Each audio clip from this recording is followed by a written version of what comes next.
Look at that thing. So last time I said that I sold that Seiko diver, the SKX013, and I used the proceeds to buy a bunch of other watches. And this is one of the ones that I bought. This is a Swatch body and soul, year unknown. And they made this watch for many, many years. And you'll notice something that's quite striking about it. Well, one, you can see right through the thing. Two, it is an automatic mechanical swatch. And it is actually metal. Well, it is, focus, there we go.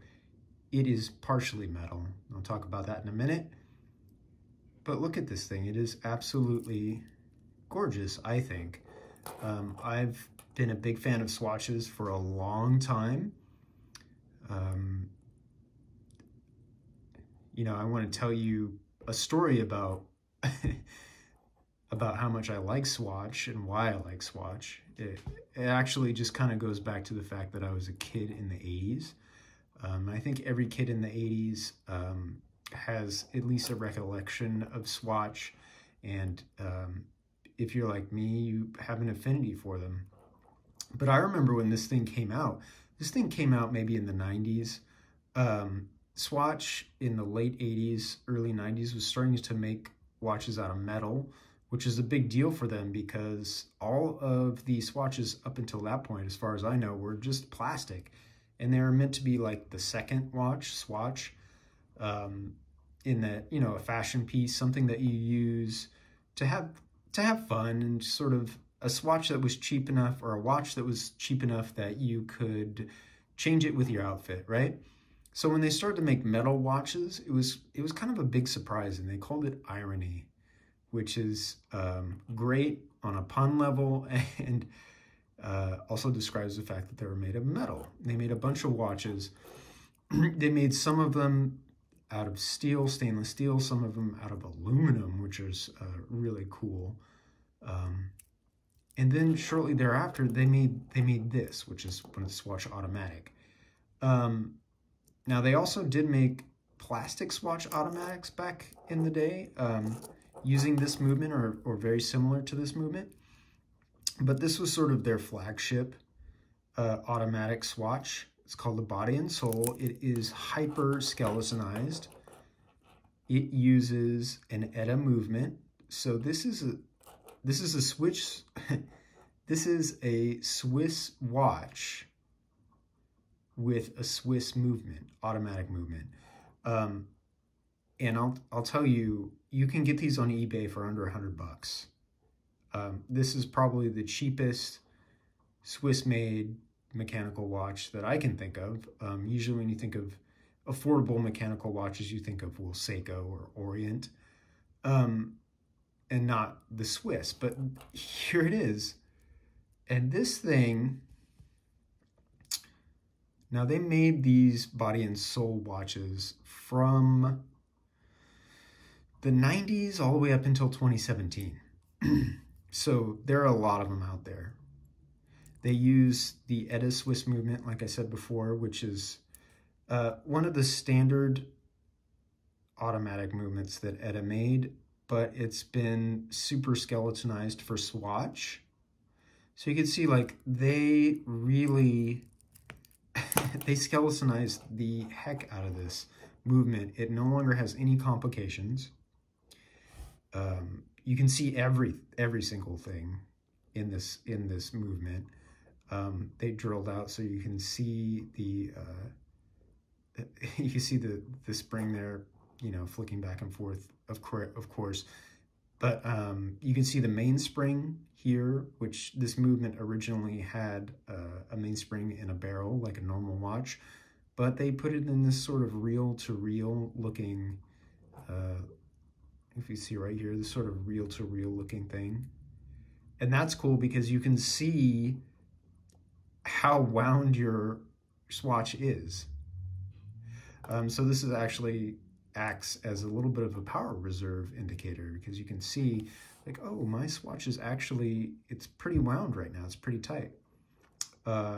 This movement does offer hand winding, which is pretty cool. It's fully wound right now, so I can't wind it anymore. And it is automatic. Power reserve, I don't know what the rated power reserve on this thing is, but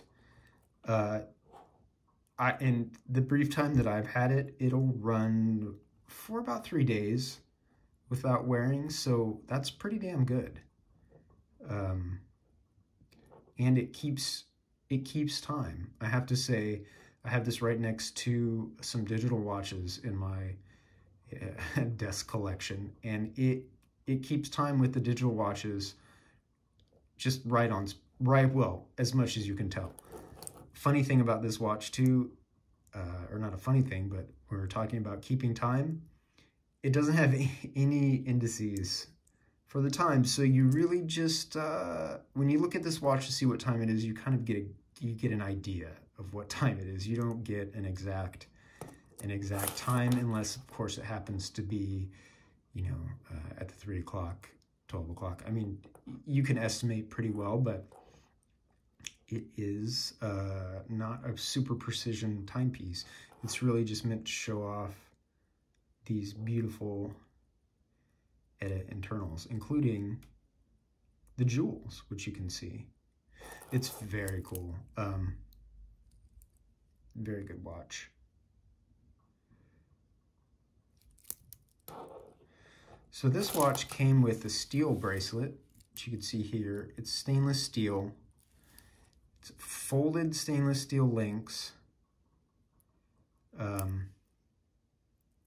Where is it? Actually solid. I have to go back on that. This is actually has solid stainless steel links, except for this link that attaches to the proprietary Swatch lug situation, which is this sort of 4 lugs. This is a folded link. You can kind of see it right there, and it is filled with plastic. But that's no big deal. The band is actually quite nice. It is high polish. I got this watch and it had quite a bit of scratches on the band. I polished it up. It polished right up, no problem. I'm just gonna clean it off. Polished it with some very mild polishing compound. There's still some scratches on it, but it came right back to a pretty close to mirror shine. You still see some hairline scratches, but overall, this thing is blingy. Yep, and you can see around the edge, it says Swatch, Swatch, Swatch, Swatch, Swatch, Swatch, Swatch, Swatch, very faintly. Now, I did not polish the bezel, but it is still a little faded, so I have a feeling that one of the previous owners did polish the bezel, and therefore this sort of swatch has faded a little bit. But it's a very, you know, it's a very cool case.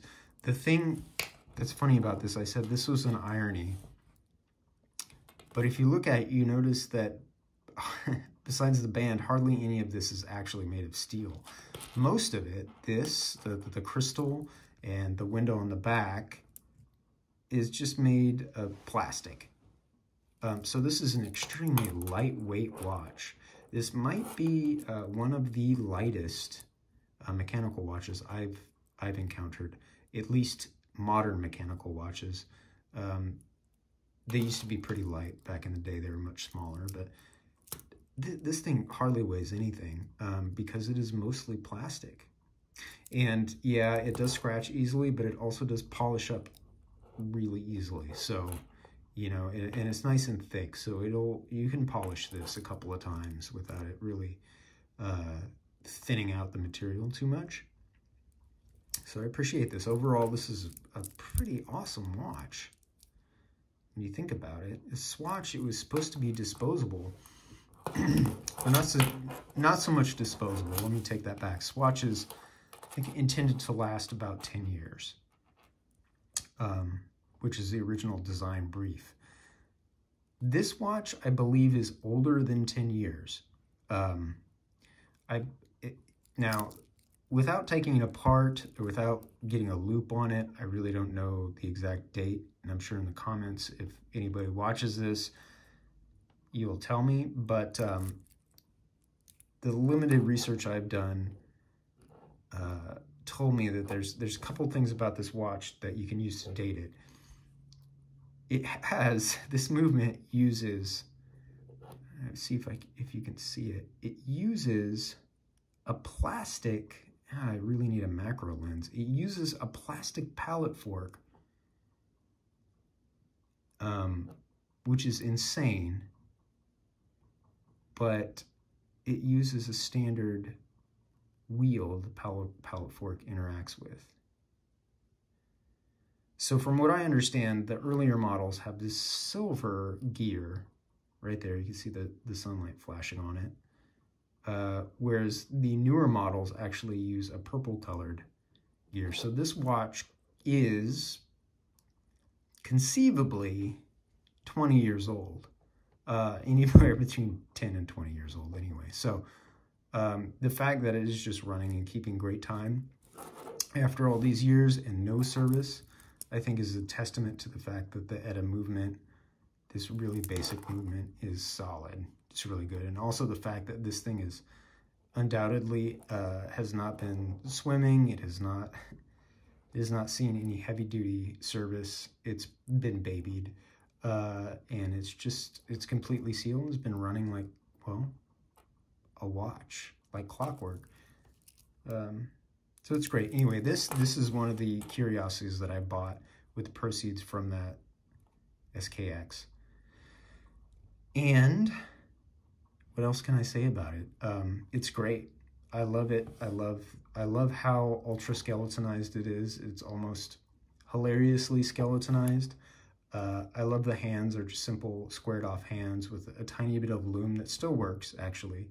And then the second hand with the little orb, the little circle at the end is one of my favorite second hands, I think, out of any watches I've seen. And I've seen a lot of watches because I've been a little crazy with looking at watches. But yeah, it's magnificent. It's great. But I just sold it on eBay. Somebody else is going to appreciate it more than I am. And I'll tell you why. This watch, although I really like it, I didn't feel a really good connection to it.